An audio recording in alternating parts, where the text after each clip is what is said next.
দ্বিতীয় শ্রেণীর শিক্ষার্থী আয়েশা। বন্ধুদের কাঁধে যখন স্কুলের ব্যাগ, আয়েশার হাতে পানির কলস। পরিবারের প্রয়োজনে পাশে দাঁড়াতে গিয়ে 10 বছরের আয়েশাকে 2 বছর আগেই বন্ধ করতে হয়েছে লেখাপড়া। পানি আনতে যাওয়ার এই পথও সহজ নয়। কখনো পাড়ি দিতে হয় দুর্গম মেঠো পথ, কখনো নদী। আয়েশা একা নয়। সুপ্রিয় পানির সংকটে সাতক্ষীরা উপকূলের এমন হাজারো শিশুকে প্রতিদিনই স্কুল বাদ দিয়ে যেতে হচ্ছে পানির সন্ধানে। ফলে অনেকেই ঝরে পড়ছে প্রাথমিকের পড়াশোনা শেষ হওয়ার আগেই। জলবায়ু পরিবর্তনের কারণে সাতক্ষীরা উপকূলে বেড়েছে লবণাক্ততা। মিষ্টি পানির উৎস নষ্ট হয়ে সুপ্রিয় পানির সংকট দিন দিন আরও তীব্র হচ্ছে, যার নেতিবাচক প্রভাব পড়ছে শিশু শিক্ষার উপর। কখনো দুর্গম মেঠোপথ পাড়ি দিয়ে, কখনো বা নৌকা বেয়ে পানি সংগ্রহ করতে হয় তাদের। এতে শিশু শিক্ষার্থীরা শিক্ষায় হয়ে পড়ছে অনিয়মিত। আমি পড়াশুনো করতাম ক্লাস 3-তে, তাই 2 বছর পড়াশুনো বন্ধ দিছি। আমার 2টো ছোট ছোট ভাই আছে, তা আম্মু সব দিকে সামলাতে পারে না, তাই আম্মু তো রান্না করার জন্য আম্মু করে। আমি পানি আনতে আসতে পারি বলে আমি আসি। আম্মু পানি আনতে আসবে কখন আর রান্না করাও করবে কখন, তাই আমি পারি বলে আমি আসি। তাই তখন এসে দেখি লাইন থাকে, লম্বা লাইন, তাই একটু দেরি হয়ে যায়, 1টা-2টো বেজে যায়। তাই তারই জন্যে, সেই পরিস্থিতির জন্যে আমি পড়াশোনাও করতে পারি। দূর দূরান্ত থেকে সংগ্রহ করতে পারলেই পানির চাহিদা মেটে উপকূলের মানুষের। সেটা সম্ভব না হলে বাধ্য হয়ে পান করতে হয় পুকুরের পানি। আমাদের এই সুন্দরবন অঞ্চলে খাওয়ার পানির খুব সমস্যা। এই অঞ্চলের পানিটা নোনা, আর 2 কিলোমিটার যেতে হয় পানি আনতে। মাসিং সাহেবের হুলোয় 1 থেকে 4 কলস করে পানি আনা লাগে।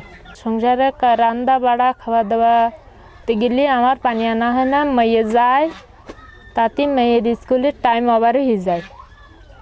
এলে মেয়ের ওই কারণে মেয়ের স্কুলটা পড়াটাই হলো না। পড়াশুনো না করলেও আমরা বেঁচে থাকতে পারি, তো আমার গায়ে পানি না হলে তো আমরা বেঁচে থাকতে পারবো না, যার কারণে মেয়েটা আজকে পড়াশুনোটা বন্ধ।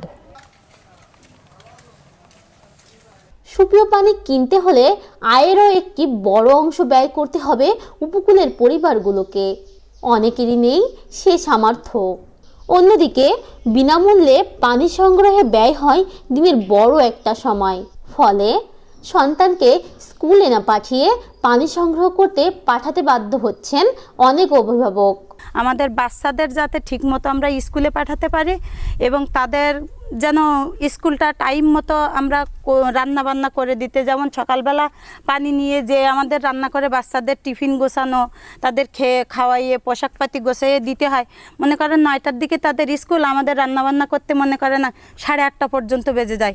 অনেক সময় বাচ্চারা না খেয়ে স্কুলে চলে যাচ্ছে। সাতক্ষীরা উপকূলের কয়েকটি স্কুলের শিক্ষার্থী হাজিরার তথ্য যাচাই করে দেখা গেছে, বর্ষা মৌসুমের উপস্থিতির হারের তুলনায় শুষ্ক মৌসুমে স্কুলগুলোতে শিক্ষার্থীদের উপস্থিতি অর্ধেকে নেমে আসে।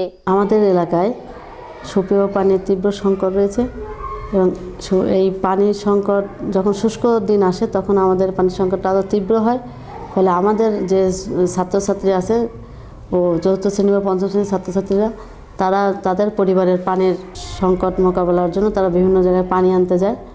ফলে তাদের হয়তো স্কুল দেরি হয় আসতে, কখনো কোনো সময় তাদের স্কুল মিস করে। এভাবে করতে করতে তারা স্কুলের প্রতি অনাগ্রহী হয়ে পড়ে, তারা বাড়ির কাজের প্রতি সংশ্লিষ্ট হয়ে পড়ে। এভাবে আমাদের কিছু ঝরে পড়ার হারও বৃদ্ধি পাচ্ছে। শ্যামনগর উপজেলার প্রতি 3 জনে 1 জন শিশু স্কুল থেকে ঝরে পড়ছে। শ্যামনগর উপজেলা ঝরে পড়ার হার আমরা এখানে প্রায় 30% অ্যাভারেজে বলা যায়, যে পরিমাণে শিশু এই এলাকায় ঝরে যায়। তারা বিভিন্ন ধরনের কাজের সাথে যুক্ত হচ্ছে, যার কারণে স্কুল থেকে ঝরে যাচ্ছে। আর একটা হচ্ছে যে এই এলাকার শিশু এবং মহিলারা এরা পানি সংগ্রহের ক্ষেত্রে বেশি সময় দেয়, কারণ এখানে পানির জন্য খুব এই অবস্থা খুব খারাপ, কারণ তারা সুপেয় পানি সংকটে সবসময়ই ভোগে। তো এই কারণে তাদের পিএসএফে পানি নিতে গেলে দীর্ঘ লাইনে দাঁড়ানো থাকে। যখন শিশুরা সেখানে যে দাঁড়ায় থাকে তাতে তাদের যে সময়গুলো সেখানে লস হয়, ওই সময়ের কারণে অনেক সময় তার স্কুলে যেতে দেরি হয়। এভাবে আস্তে আস্তে হয়তো 2 দিন 10 দিন 5 দিন যেতে যেতে একসময় সে ঝরেও যায়। আর এইভাবে ড্রপ আউটের সংখ্যাটাও আমাদের এখানে বৃদ্ধি পাচ্ছে। সুপ্রিয় পানির সংকট নিরসনের পাশাপাশি শিক্ষার্থীদের ঝরে পড়া রোধে নানা পদক্ষেপের কথা জানিয়েছে উপজেলা প্রশাসন। সুপেয় পানির প্রাপ্তিটাকে বৃদ্ধি করার জন্য সরকার নানারূপ পরিকল্পনা গ্রহণ করেছে। যেমন যে প্রাকৃতিক যে আগে যে স্বাদু পানির যে জলাশয়গুলো ছিল সেগুলো খনন করে সেগুলো তার ব্যাপ্তি বৃদ্ধি করা, একই সাথে আমাদের যেখানে নলকূপের মাধ্যমে যেখানে স্বাদু পানির সংকট আছে সেখানে নলকূপ প্রদান করা। এছাড়াও আমাদের মেজর আর একটা কাজ রয়েছে যেটা প্রতি বছরই অনেক পরিবারের মাঝে এটা বিতরণ করা হয়, যে রেইন ওয়াটার যে হারভেস্টার সেগুলো কিন্তু সরকার কর্তৃক বিতরণ করা হয়। আমাদের এখানে যে বিভিন্ন ধরনের যে বৃত্তি রয়েছে সেই বৃত্তিগুলো কিন্তু এখন আমাদের উপবৃত্তির ব্যবস্থা রয়েছে, সেই উপবৃত্তির মাধ্যমে কিন্তু শিক্ষার্থীরা যারা দরিদ্র শিক্ষার্থী হয় তারা কিন্তু উৎসাহিত হয় এখানে শিক্ষা গ্রহণ করার জন্য।